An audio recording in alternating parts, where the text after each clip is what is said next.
Hi, so welcome to the second talk of the day. The speaker is Dustin Mixon, who is a collaborator of mine, and we'll be talking on some really cool math things. He's currently a professor at the Ohio State University. Apparently the university won't let you not say the. He earned his PhD from Princeton and does a lot of really neat things with data science as well as theoretical math. So take it away, Dustin.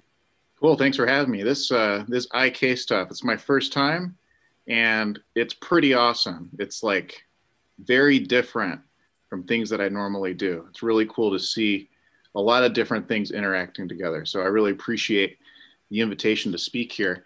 I'm going to be talking to you about stuff that my kids do. Okay. So I have 5 kids and that's a lot of kids. And it really shows at the end of the day, my kitchen looks like this, a total mess. You got so many mouths to feed, you know? So, but my older kids, they're good about cleaning up. So when it's time to do the dishes, the first thing they do is they get organized. They'll put all the flatware together.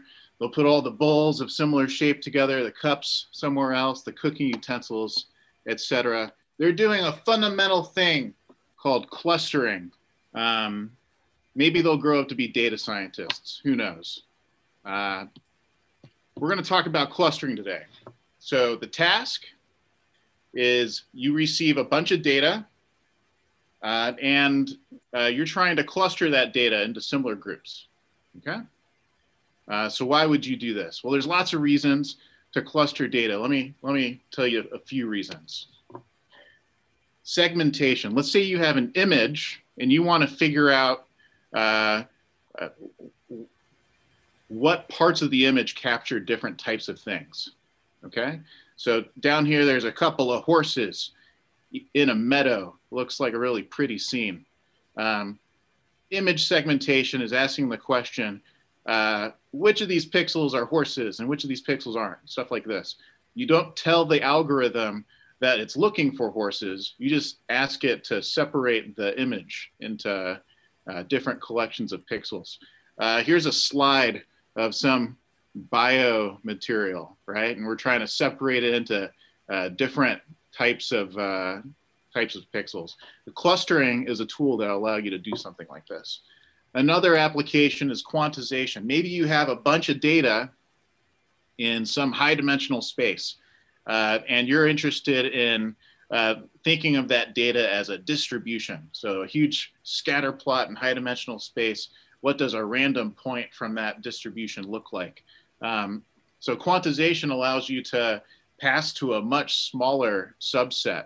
So you're going to cluster into groups, and then you take the centroid of each cluster, and now your set of centroids is all of a sudden a lot smaller, but still representative of the bigger distribution.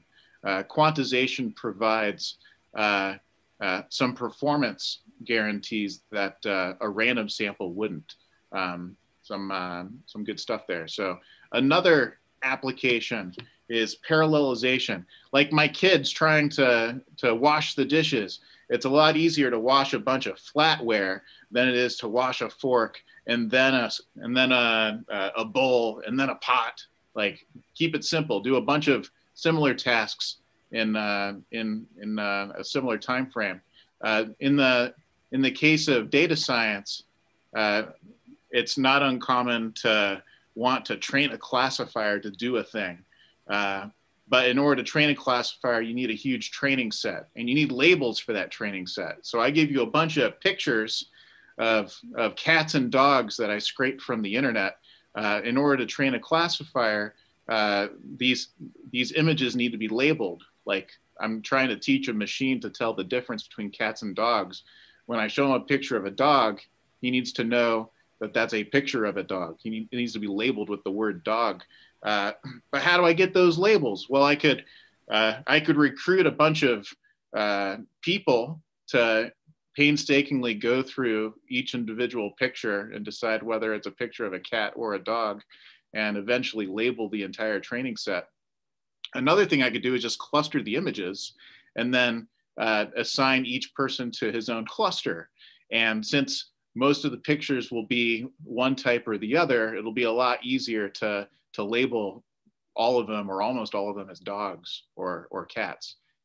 So parallelization is another nice application of clustering. So in this talk, I want to show you a really nice algorithm for clustering data. Along the way, I'm going to be giving you some big picture perspective. This is more than a talk about clustering.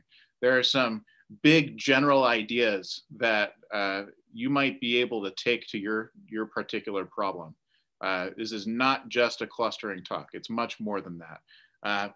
But we're going to zoom into the particular case of just two clusters. So I give you a data set, and we want to chop it up into two clusters according to similarity. That's the task. Okay, so in order to do this, we want an algorithm. We want this to be so easy a computer could do it. Okay, in order to make the computer able to do this, you need to tell them what it means for things to be similar. Okay, so we're going to encode similarity with a score. A sub ij quantifies the extent to which object I and object J are similar. Okay, bigger score, more similar. Smaller score, it could even be a negative score. A more negative score, totally dissimilar. Okay, that's the encoding. So for example, here's some cats and dogs. These two dogs are very similar according to the similarity score. These two cats, very similar. But somehow this dog and that cat, very not similar, okay? This is the information we're passing to the computer, okay? And we want the computer to cluster given this information. We will be assuming that these scores are provided to us for every pair, and it'll be convenient to express this data in an array. Like the computer doesn't want to receive this abstract drawing. It wants to receive an array of numbers that's going to be presented in a matrix, okay?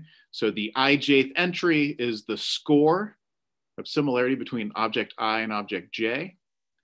This will be a symmetric matrix because I is as similar to J as J is to I, okay? So it'll have that symmetry. We'll call this the affinity matrix. That's why we're using the letter A. A is for affinity, okay? So this is the data that we deliver to the computer, and now we want the computer to figure out a way to cluster the objects using these affinities. The way we're going to, the question we're gonna ask the computer is, can you find clusters with the property that when I sum up all the similarity scores between within the clusters, it's much bigger than the sum of similarities that you get across clusters? Let's look at a picture. So if the computer were to select this clustering, where he clusters the dogs together and he clusters the cats together, then this left-hand side, the sum of similarities within clusters will be this score plus that score, right? So 10 plus 9 is 19. That's the left-hand side here. The sum across clusters will be all scores along edges across these two clusters. So we collect a -5, a -2, a +1, and a -1. All told, that's, I got this window in front of me. Let's do this. All told, that's -7. I suppose I could have done that math in my head, but I didn't want to make a fool of myself. Okay, so we're gonna make use of an algebraic miracle. Okay, there's an algebraic miracle we get to exploit here. We're gonna encode which cluster each point is in with a +1 or a -1. So one of the clusters will be called +1, another cluster will be called -1. And so object I will be assigned to cluster x of I. Think of it as a function, okay? So the reason this is an algebraic miracle is we can tell whether I and J belong to the same cluster by multiplying xi times xj, okay? Plus times plus is plus, minus times minus is plus. We're using the fact that a negative times a negative is a positive here. It's an algebraic miracle. And this is going to simplify our task considerably. Let me show you why. The thing we want to do is we want to make this left-hand side as big as possible compared to that right-hand side. Another way to say it is I want their difference to be as big as possible. And that difference is precisely this sum. We're summing up over all ij, the similarity score, by this product of assignments. We get a plus contribution when they're in the same cluster. We get a minus contribution whenever they're in different clusters. Okay, so we're looking for how to read this. This is a vector with n components. N is the number of objects. Each entry is going to be a +1 or a -1. So we want to find the sign pattern that maximizes this number. That's how we win. Okay, so all we have to do is scroll through all possible sign patterns. Okay.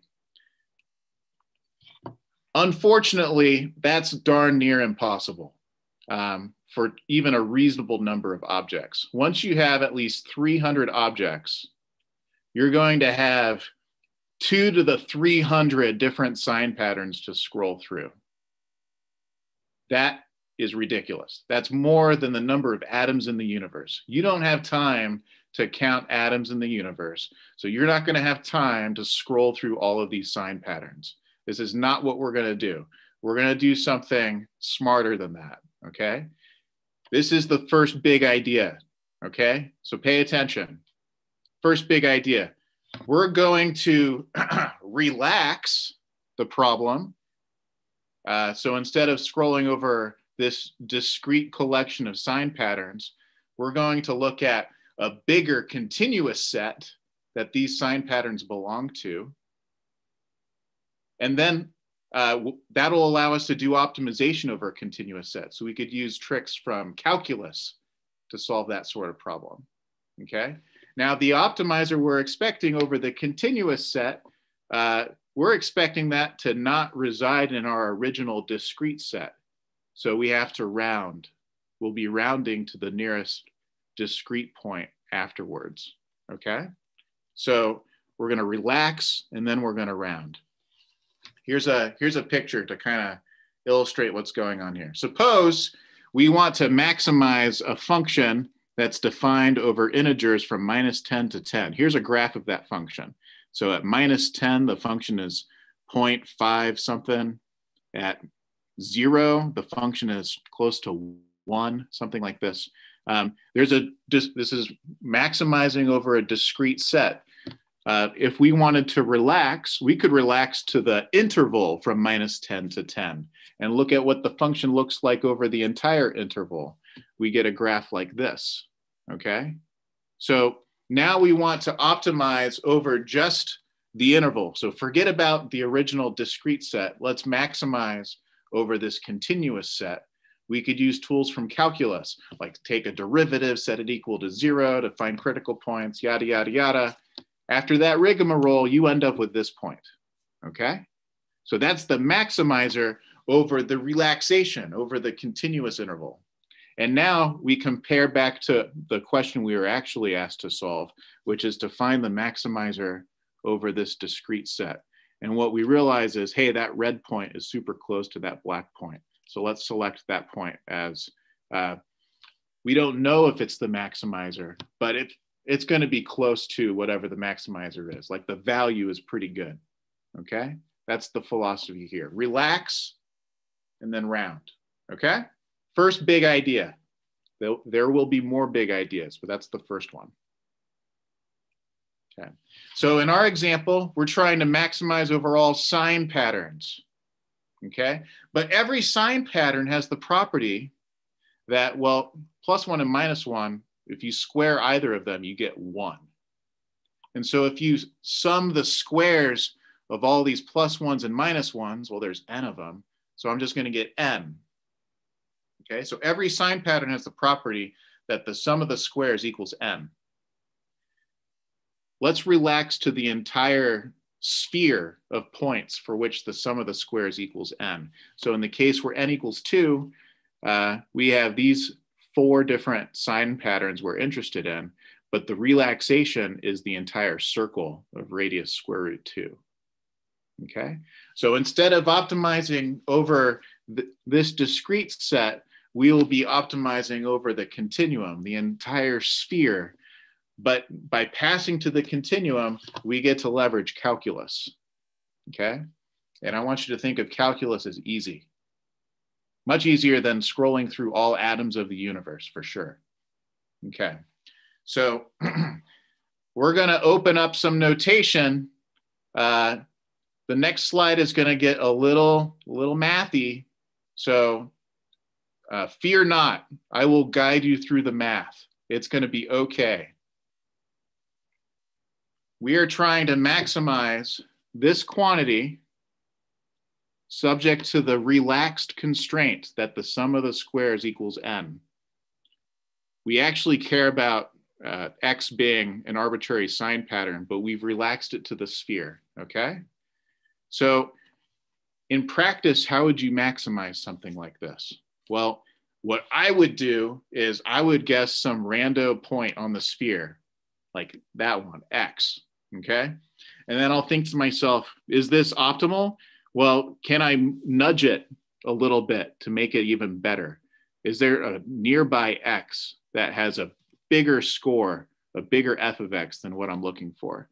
The way to tell that is to take the gradient. The gradient is the direction of steepest ascent, and we're trying to ascend, so that will give us some instructions on where to go. In this case, it's pointing off to like northeast, okay? I have to stay on the circle. My boss tells me that g of x needs to be n.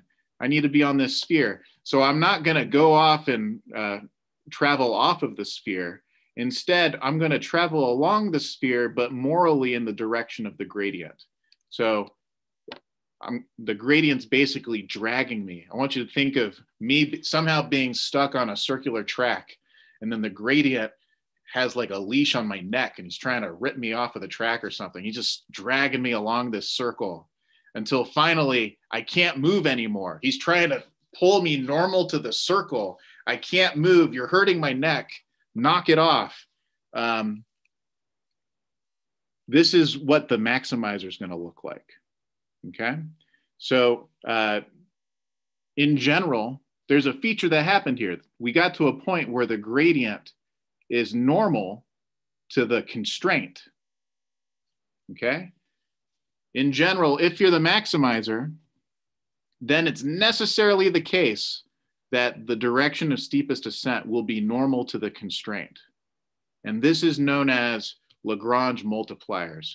Lagrange would have written it this way, where the ascent direction is the gradient of f, and this is going to point in a direction that's normal to the constraint. So the normal vector to the constraint is given by the gradient of your constraint, turns out. And so if I want to be normal, I'm going to be in the span. I'm going to be the line spanned by that vector. So there's some lambda. I don't know what lambda is, but there's some scalar lambda that such that the ascent direction, the gradient of f equals lambda times this gradient of g. So we've converted our optimization problem into a geometric picture, which then led us to this algebraic equation. And now we're going to do some calculus in this algebraic space. So I'm going to compute the gradient of f and the gradient of g for this particular choice of f and g. And we're going to see what the maximizer has to look like. So the gradient of g is a vector of partial derivatives. Let's look at the kth entry of the gradient, okay? It's the partial of g with respect to xk. I can push the partial into this sum right here because the derivative is linear. Now I'm taking the derivative of something squared. Sounds like the power rule. So I get 2 times that thing. Unless I and k are different, in which case we treat this as a constant and the derivative is 0. Okay, that's what this delta is capturing. Delta is 1 if I equals k, otherwise it's 0. All told, the sum equals twice xk. So the gradient of g is twice x. That's what this is saying. If this isn't 100% clear for you, don't worry, it doesn't matter. Let's do the gradient of f. It's the same story, except instead of taking the gradient of x squared, we're using a product rule. So derivative of one times the derivative of the other, and vice versa.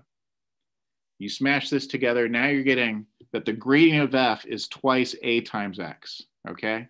So I don't want you to struggle staring at these equations right now. I want you to just enjoy the conclusion at the moment that this is just asking for a times x to equal lambda x for some lambda, okay?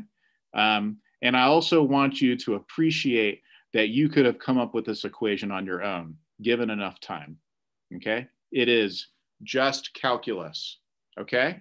So now what does it mean for x to be a vector for which there exists a scalar lambda such that ax equals lambda x?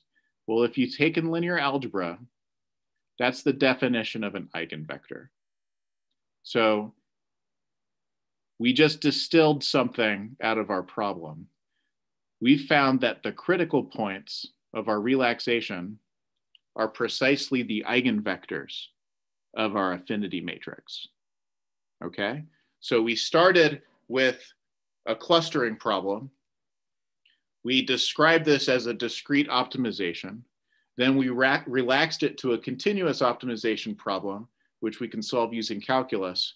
And now we've established that the critical points of that objective function, of that optimization problem, are precisely these things called eigenvectors, okay? I don't think most people are aware of the relationship between eigenvectors and Lagrange multipliers. So consider yourself part of the in crowd now, okay?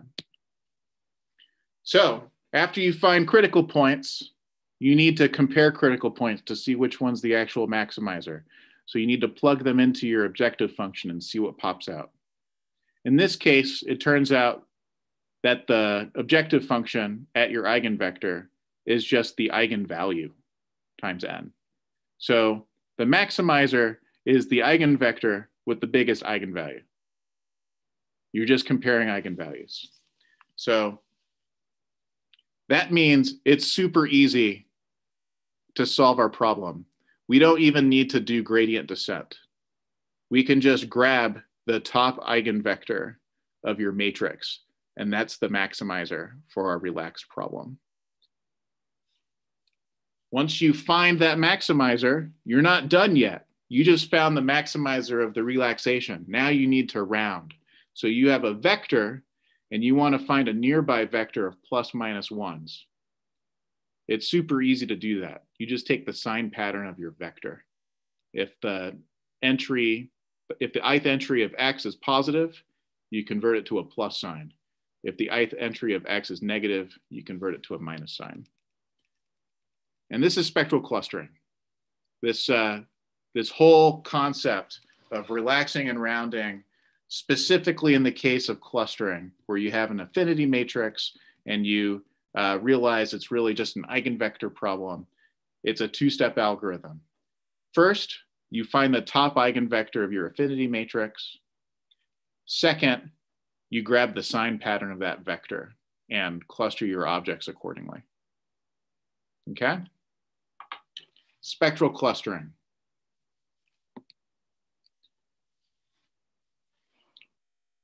I'm going to move a little bit.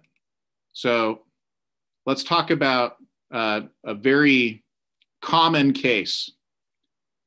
It's very common that the objects are given to you as vectors. Like we represent objects as vectors all the time. Maybe you don't even realize it.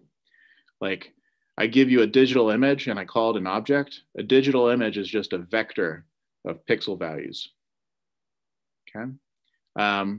It's common to represent a document using a bag of words model. This is just taking your document and forgetting about how the words are arranged. It's just counting how many times you use the word education or tax or Trump okay? You just collect a histogram over all these words, and that's a vector that represents the document. And it's a meaningful representation, it turns out. You could also represent a cell based on gene expression levels over a whole collection of genes. This is a representation of your cell. So now you're given a bunch of vectors, and I want to do clustering. But the way we do clustering, I just told you, you want some notion of affinity. So how do we convert a bunch of vectors into an affinity matrix? Let me tell you. Here's one way. It's not the only way, it's one way. You're given a bunch of vectors. In this case, they're vectors in R2, two-dimensional vectors. And conveniently, you can eyeball that there are two clusters here. Okay, there's one on the left, one on the right. Okay, so for the way I want you to think about affinity, the first step is to find the centroid of these points. Just take the sample average. Okay, so that gives you this point. And now I want you to think of all the vectors emanating from the centroid to each of the points in your data. Okay, so you should be visualizing an arrow coming from mu over to this point right here, and an arrow coming from you over to that point, okay? Once you do that, you'll realize that there's some structure in these two clusters, namely that for every pair of points in the same cluster, the angle that those vectors have is acute. It's smaller than 90 degrees. And meanwhile, for pairs of points from opposite clusters, the angle is obtuse, greater than 90 degrees. And you can capture this feature using the dot product. So let's take the dot product between Zi and Zj. Let's take that as the affinity between I and J. This will naturally break up our data set according to affinity, okay? So this is our choice of affinity. And there's a really nice geometric picture that emerges when you use this notion of affinity. In particular, the affinity matrix ends up being the gram matrix of these Z vectors. Let's be more explicit. So let's take big Z to be the matrix whose columns are each of these little Z vectors. Then our affinity matrix is Z transpose Z. Once you represent things this way, you observe that the eigenvectors that you want, remember we want the top eigenvector of A. This corresponds to something in D-dimensional space, or a vector in the plane in our example. In particular, if you take X and you feed it into Z, you end up with a D-dimensional vector. It's basically a vector, call it Y. And then when you pass Y through Z transpose, you basically get X back out, up to a scalar, because there's an eigenvalue in the way. Okay, so what is this Y vector? It turns out for this choice of affinity, the top eigenvector of A corresponds to the vector Y that points in the direction of maximum variance in your data. So you'll notice that your clusters have the most variance in this direction. And sure enough, this vector Y, it's called a singular vector, ends up pointing out that direction. And you can actually read off what the entries of X correspond to here. It turns out that if you were to project a point, like one of these blue points, onto the line spanned by Y, you'll get a number corresponding to how far along this line that blue point is. So this is a positive number. This dot projects down to a positive number. That dot projects down onto a negative number, right? So you can almost visualize what the eigenvector X is corresponding to here. You're going to get a bunch of negative numbers assigned to these objects and a bunch of positive numbers assigned to those objects, which is exactly what you want if you wanted to cluster these things. Remember, we use the sign pattern of this vector X to cluster. So I want to show you an example of this in action. Let's look at MNIST. This is probably the favorite example of a data set amongst folks in machine learning. It's favored because it's easy to wrap your brain around, it's not too big, and it's available online. It's really easy to download and play around with. So this is a labeled set of images. These are images of handwritten digits. Each image is grayscale and has 28 pixels across and 28 pixels up and down. So it's like a square image. The first member of the training set looks like this. And you're looking at that thinking, that's a 5. Sure enough, the corresponding label that is associated to this image is the digit 5. So this is not just a bunch of images, this is labeled images. So it's useful for training classifiers or what have you. Okay. For this slide, we're going to cluster the 0s and 1s. So there's a bunch of, there's like 60,000 points in the training set, 60,000 images. We're gonna grab just the 0s and the 1s. So we're ignoring the 2s and the 3s, et cetera. Just the 0s and 1s. This amounts to over 12,000 points in a high dimensional space. This 784 is 28 squared, right? The number of pixels in each image. Okay. So 12,000 is much bigger than 300. So we are not going to scroll through all possible sign patterns. We're going to do relax and round. We're going to do all the methods that I've introduced you to. So take the top eigenvector of the affinity matrix being the Gram matrix of the centered data. And then let's sort, okay? So this is the outcome of sorting that eigenvector. So you should think that whatever objects have these indices are extreme members of one cluster, and the points on this end are extreme members of the other cluster. So the first cluster, these are extreme members of whatever this cluster is. And then extreme members of the other cluster look like that, right? You might be interested to see what are these ambiguous points where the eigenvector is close to 0. Well, they look like this. They're not very extreme one way or the other. The 0s are elongated, a lot like a 1 might be, or maybe they're not even closed curves. Or if you're a 1, you have these huge serifs that look like you're attempting to close a circle or something. So this corresponds to our intuition of what a clustering algorithm might be confused by. Now, you recall that this is a labeled training set. So we actually know which of these objects are 0s and which of these objects are actually 1s. And if you plot that, you see that sure enough, close to this ambiguous territory, it's like 50-50 whether you're a 0 or 1.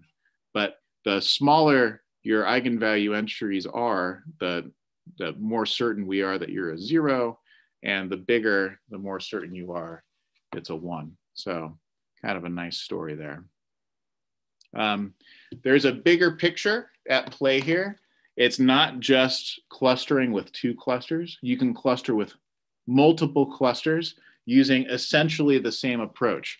Instead of grabbing the top eigenvector of your similarity matrix, your affinity matrix, you're going to grab the top k-1 eigenvectors. So when k equals 2, we grab 2 minus 1. When k is 10, we're going to grab the top 9 eigenvectors. And the rounding step ends up being a little more, what's a nice way to say it? Unprincipled or hacky, janky, I don't know. It's going to be, you run k-means on the result. This ends up producing good results. in practice.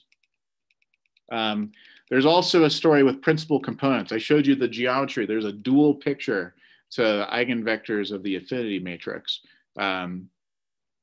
where you can look at principal components. These are directions of maximum variance in your data. So it turns out that if you want to approximate your data as living in a low-dimensional affine subspace, then you can do that just by grabbing the top k singular vectors of your data.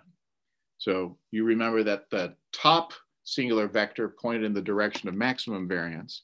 Turns out that the top k singular vectors point in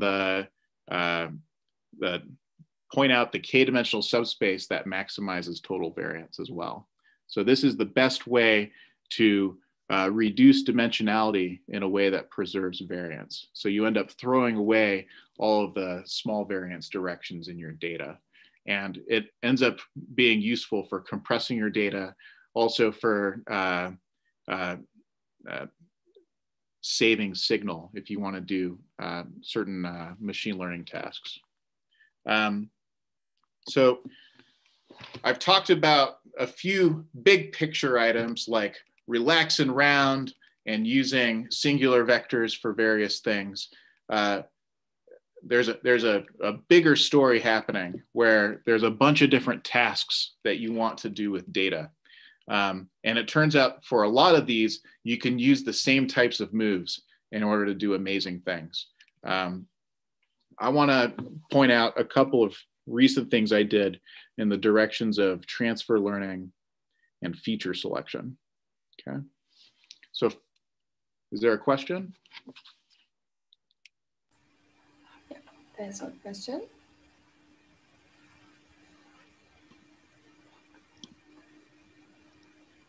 In terms of accuracy and speed, how does spectral clustering compare to recursive algorithms like k-means clustering? Right, so so spectral clustering is a thing that doesn't require your data to be in a geometry of sorts. You just need an affinity matrix.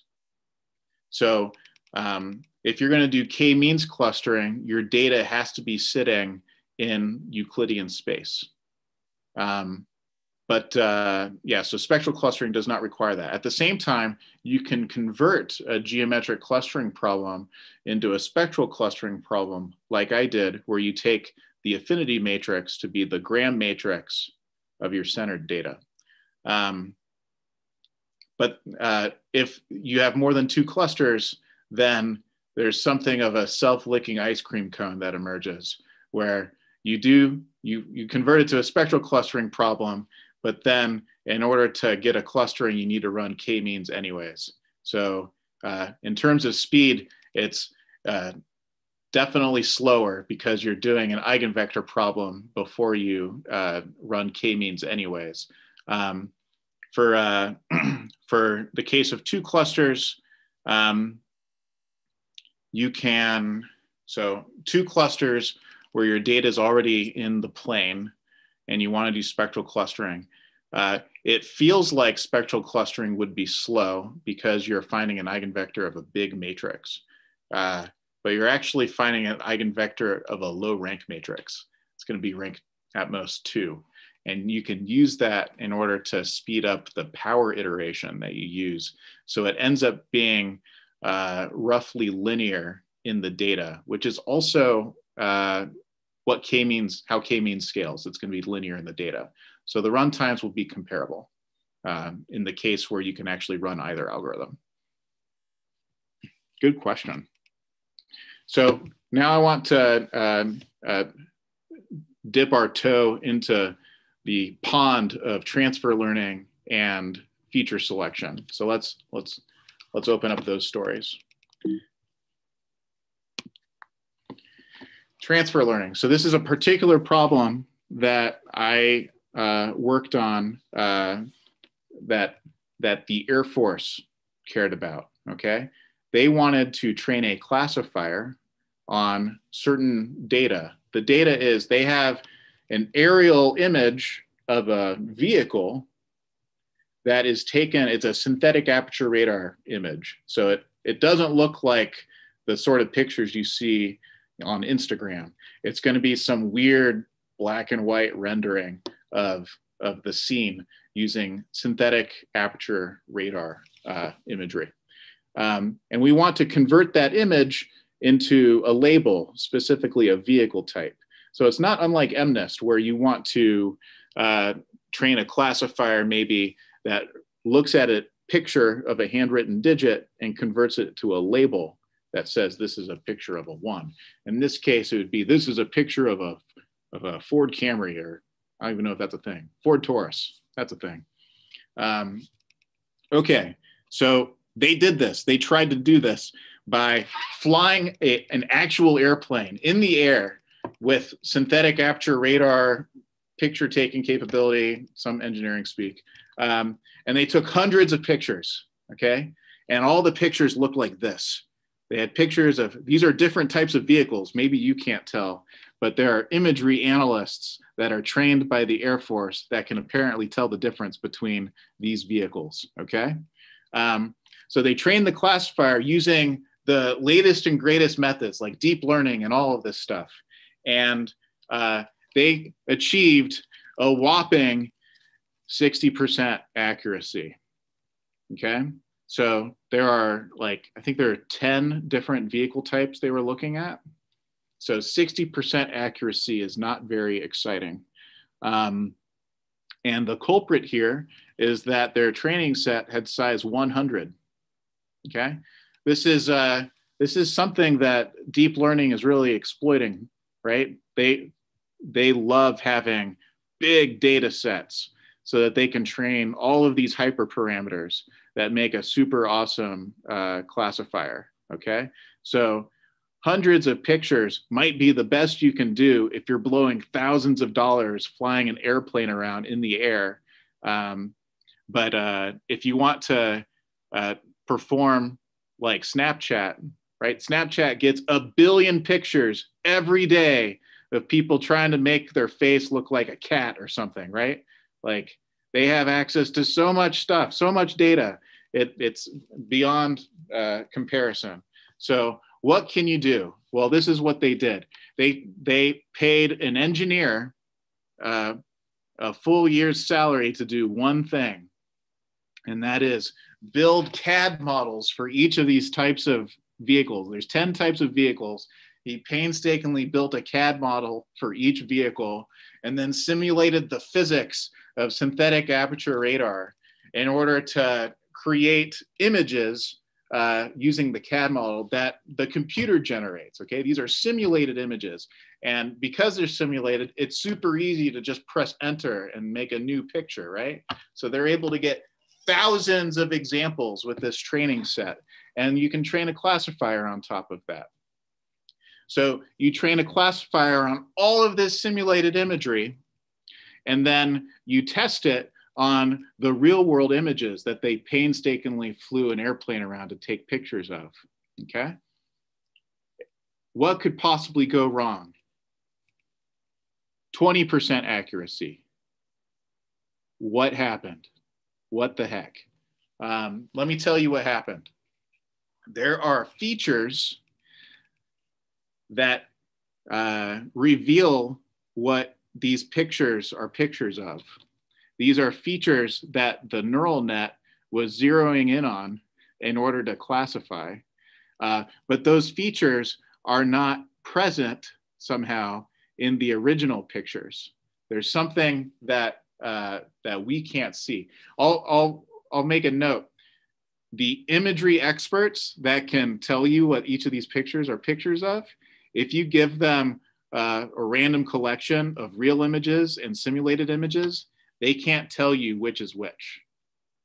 The simulated and real world pictures look identical to imagery analysts, like experts in the field. But somehow the neural net is zeroing in on some special structure that is only available from the simulated imagery, and it doesn't transfer over to the real world. So how do you square this circle? So then they spent another year of engineering salary. They had engineers painstakingly look at each real world image and find the parameters of like, how do I rotate the space and the angle of attack and the other physical parameters involved in synthetic aperture radar in order to line up a real world image. This is a real world image with the corresponding simulated image. That's what this thing is, okay? So now I have a matched data set. I have a bunch of real world points, not a bunch, I have like a couple hundred. I have real world points and corresponding simulated points. Can I somehow use the fact that these are matched up to figure out how to do transfer learning? This is where I came in. So I decided that what we'll do is we'll find maps. We're going to map the real world domain and the simulated domain. These are apparently these are two different domains. They look the same to my eyes and to the expert's eyes, but to the neural net's eyes, they're completely different, okay? So we're going to find maps that send both of these down into a common domain, okay? And then once they're in a common domain, we will train a classifier that only looks at the common domain. So it doesn't look at the original domain. So how is this going to work? We're going to use the matches to figure out A and B, okay? Then we're going to take our thousands of simulated pictures and pass them into the common domain, and then train a classifier on pictures from the common domain. And then when we test, we take our real world pictures, funnel them through A to the common domain, and then pass through the classifier to look at the predictions. The way we get A and B is using a thing that you're now an expert in. We're going to use the singular vectors, okay? So I have matched data. I can think of this data point, like a real world data point, comma, a simulated data point as being a member, like an instance of a random vector. And I can take the cross correlation between the real part and the simulated part. The singular vectors of that reveal what you should be picking for A and B, at least if you're thinking in terms of variance, okay? And this is what the results are. If you take the real world and simulated images as already being in the same space, and then you do a t-SNE plot of that, the real world is in red and the fake stuff is in blue. And you can see that apparently these are very far from each other. The t-SNE plot doesn't attempt to align them at all. If you rip it apart based on the types of vehicles, you can see that the real world green type of vehicle is very far from the real world simulated vehicle, okay? We take a small subset where everything's matched and we align them. After the alignment, this is in the common domain. That's what they look like. You see that they're sitting right on top of each other, like we successfully found the common features. And sure enough, when you pass the rest of the data through to the common domain, you see that things are aligned now. Now both the measured and simulated green vehicles are right next to each other, which is good news for transfer learning. And sure enough, when you do this process, you get 87% accuracy on the test set. Okay, so you use the singular vectors to find how to map them to a common domain. I got one more example. I'm going to make it quick. Feature selection. So you want to do classification, but you don't want to look at all of the coordinates of your vectors. You don't got time for that. You gotta only look at a subset of the coordinates. So for example, maybe you want to classify cells as being cancerous or not cancerous, or something more specific, like this is a brain cell or a kidney cell or something, I don't know. So these are vector representations of each cell, right? So I look at the gene expression level over a bunch of different genes, like thousands of genes. But in the lab, we don't want to check all possible genes in order to classify. We'd like to just have a handful of genes that we can test for to help us determine what a cell is, right? So how can I find the subset of genes that I could be looking at in order to successfully classify a cell. That's the feature selection problem here. So this is a question of projection. We want to project our data onto a low dimensional subspace, in particular, a subspace spanned by standard basis elements, right? Like this gene and that gene together span a subspace. How do we project before we classify? So here's a low dimensional example. I have two different types of genes. No, two different types of cells with 3 genes, okay? And I want to figure out what combination of genes should I be looking at in order to classify. So this is asking to project onto a subspace. You could use like PCA, this principal component analysis idea of looking at the direction of maximum variance. But the maximum variance is like up and down. So you end up with this mess. All the red and green are mixed together. LDA does a similar thing. It mixes things together. What do you want to do? Well, you want to figure out what subspace does the best job of separating red from green. And in this case, the best way to separate is by projecting onto the XY plane. So look at the first 2 genes, and that will allow you to separate these classes. This is what something called squeeze fit does.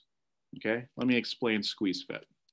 So the idea is you want to minimize the number of features that maintains a prescribed margin. So it keeps red and green separated. Okay, so how do I project onto the fewest features while simultaneously keeping these classes separated? So I have vector representations of my cells. Let's make that a subset S of the ambient space RD.